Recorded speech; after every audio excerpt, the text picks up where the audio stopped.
মুম্বাইয়ের তাজ হোটেলের অনুকরণে এবার মণ্ডপ তৈরি করেছে কুলটির একটি পুজো। প্রতি বছরের মতন এবারও দুর্গাপুজো উপলক্ষে কুলটি অ্যাসেম্বলি ধেমোম্যান অবস্থিত ফুটবল গ্রাউন্ডেই পুজোর আয়োজন। তৃতীয়ার সন্ধ্যায় অনুষ্ঠিত হল উদ্বোধনী অনুষ্ঠান।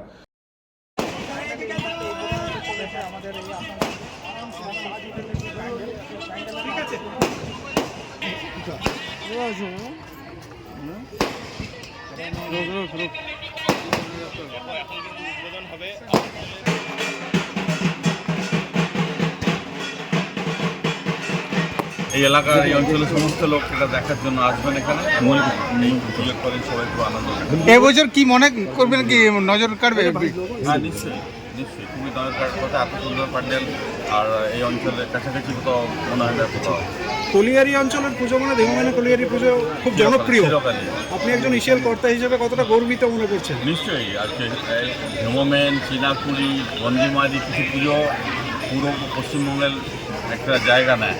মুম্বাইয়ের তাজ হোটেল দেখতে তৃতীয়ার সন্ধ্যা থেকেই মানুষের ভিড় কুলটির এই পুজোয়। আসানসোল থেকে সঞ্জয় যাদবের রিপোর্ট, 99 নিউজ বাংলা।